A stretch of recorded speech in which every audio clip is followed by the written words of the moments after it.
Welcome to జిటీవీ. మరి మనము శివరాత్రి సందర్భంగా మహాశివునికి పాదయాత్ర రూపంలో వెళ్ళి శ్రీశైల దర్శనానికి వస్తున్నటువంటి పలు రాష్ట్రాల నుండి వస్తున్నటువంటి భక్తాదుల కోసము మరి కర్నూలు జిల్లా ఎమ్మెగనూరు నియోజకవర్గము కోటెకల్ల గ్రామంలో మరి కోటెకల్ల శివసాముల ఆధ్వర్యంలో అన్నదాన కార్యక్రమం జరుపుతూ ఉంది. ఇక్కడ గత 10 సంవత్సరాల నుండి కూడా జరుపుతూ ఉన్నారని మనకు తెలిపారు. మరి వివరాలు వాళ్ళని అడిగి తెలుసుకుంటారు. వాళ్ళు చెప్పండి, కోటెకల్లో శివసాముల యొక్క అన్నదానం ఎప్పుడు జరుగుతుంది?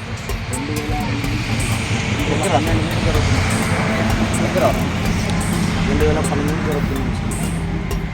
ఊళ్ళో వాళ్ళ సహకారంతో కూడా మేము వాళ్ళ సాయం చేస్తుంటే మేము ఇక్కడ నిలబడి పాదయాత్ర భక్తులకు అన్నదాన కార్యక్రమం జరుగుతుంది. మామూలుగా మీకు ఎంతమంది భక్తాదులు వచ్చిపోతూ ఉంటారు? మీకు ఎన్ని కింటాలు బియ్యం ఖర్చు? డైలీ ఒక రోజు ఫస్ట్ స్టార్ట్ చేసిన రోజు ఒక 80-85 అట్లా పోతాయి సార్. తర్వాత అయితే నిన్న ఒక 20 కేజీలు పోయినాయి సార్. ఈరోజు అయితే 1.5 దగ్గర పోవచ్చు. ఇది దాదాపుగా ఎన్ని రోజులు చేస్తారు సార్? ఫస్ట్ 5 రోజులు చేసేవాళ్ళం సార్. 5 రోజులు చాలా దూరం అవుతుందని నడిచే వాళ్ళు కూడా కొంచెం తక్కువ అవుతున్నారు సార్. 3 రోజులు చేసి ఊర్లో ఒక రోజు పెడతాం సార్. మొత్తం 4 రోజులు కంటిన్యూ చేస్తున్నాం సార్. ఈ అన్నదానానికి సంబంధించిన దాతలు ఓన్లీ మీ గ్రామం ఇస్తారా? చుట్టుపక్కల అంటే మా గ్రామం సార్. మొత్తం మా గ్రామం వాళ్ళ సహకారంతో చుట్టుపక్కల అయితే ఎవరినైతే పోయి అడగలేదు సార్. మా గ్రామంలో ఉన్న వాళ్ళని చిన్నగా చేస్తున్నాం. మరి మీరు ఎంతమంది శివస్వామి దీక్షలు ఈ కార్యక్రమంలో పాల్గొంటారు? అంటే కొంతమంది ఉన్నారు స్వామి.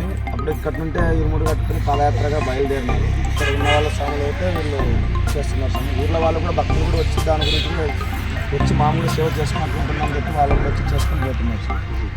సాంస్కృతిక కార్యక్రమం ఏమన్నా చేస్తాను రాష్ట్ర అంటే మేము అంతా ఎవరైనా వచ్చినారంటే ఫుల్ రద్దీగా ఉందంటే చేయం సార్. మేము వాళ్ళకి ఆటం కలిగించకూడదని మనం చేయం సార్. వాళ్ళు వచ్చింటారు నడుచుకుని వచ్చింటారు, వాళ్ళ విశ్రాంతి మేము భంగం కలిగేదని మేము చేయం.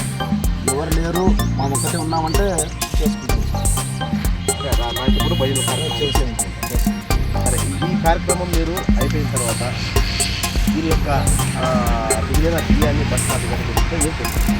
ఈ అనాథాశ్రమం పోయి వృద్ధాశ్రమం అనాథాశ్రమం ఏదన్నాయంటే వాటితో పోయి మేము పోయి ఇలా చేసినామని ఈరోజు లాస్ట్ సార్. రేపు లాస్ట్ మిగిలిన ఈరోజు రేపు సాయంత్రం పోయి ఆటో మేము తీసుకుంటే అక్కడికి మేము ఇచ్చేసి వస్తాం సార్.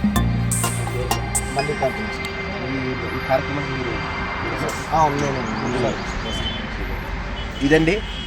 మన జీటీవీ ద్వారా మనము శ్రీశైలం శివరాత్రి సందర్భంగా ప్రతి ఒక్క శిబిరానికి సందర్శిస్తూ మరి కర్ణాటక ప్రాంతం నుండి వచ్చే భక్తాదుల కోసము అనేక శివ భక్తాదుల కోసము ఉచితంగా అన్నదాన కార్యక్రమం ఏర్పాటు చేయడం జరుగుతుంది. మరి ఈ సందర్భంగా కోటెకల్ల గ్రామంలో గురుస్వామి గారు ఇందాకే చెప్పారు, మనకు ఎంతోమందికి అన్నదానంతో పాటు సాంస్కృతిక కార్యక్రమాలు కూడా జరుపుతాము.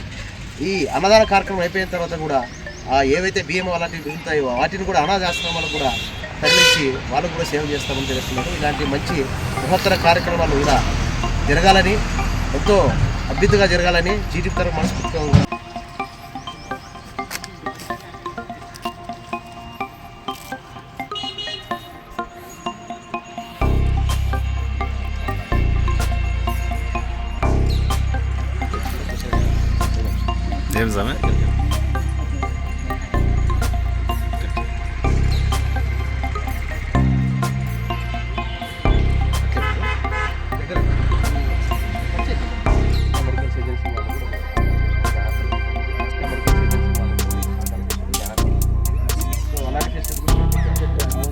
అక్కడ వచ్చిన వాళ్ళు చాలామంది అక్కడి నుంచి నడుచుకుని వచ్చిన వాళ్ళు ఇష్టం కోసం వచ్చినప్పుడు నొప్పులున్నా కానీ ఏమైనా వాతావరణం చేంజ్ గురించి మోషన్స్ అవ్వడం కానీ అంటే వాళ్ళు జలుబు వచ్చినప్పుడు కానీ అలాంటి టాబ్లెట్స్ కూడా వాళ్ళు ఇదండి. అంటే భక్తాదుల సేవ నిత్యము వాళ్ళు వయసులో ఉన్న వాళ్ళు కూడా నడిచి మోకాళ్ళ నొప్పులు, మెడ నొప్పులతో అలాగే హెల్త్ ఇష్యూస్ కూడా ఫ్రీగా కార్తీక మెడికల్ ఏజెన్సీ మెడిసిన్ కూడా కనబడతా ఉంది. అక్కడ ఫ్రీగా ఉన్న మెడిసిన్ కూడా పెట్టి సేవ చేస్తూ ఉన్నారు. సో ఇలాంటి కార్యక్రమాలు మన ఎన్నో జరగాలని, అలాగే మన హిందూ మతం భారీగా వ్యాప్తి చెందాలని మనస్ఫూర్తిగా కోరుకుంటున్నాను.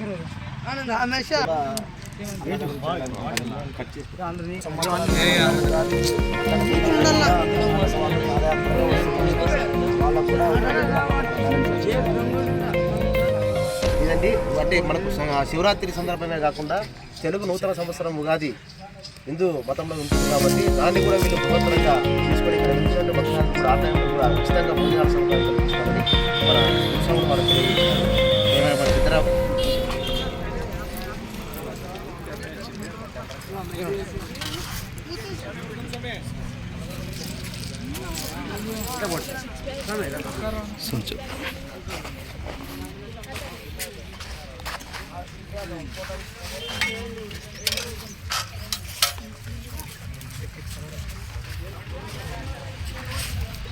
ನೋಡು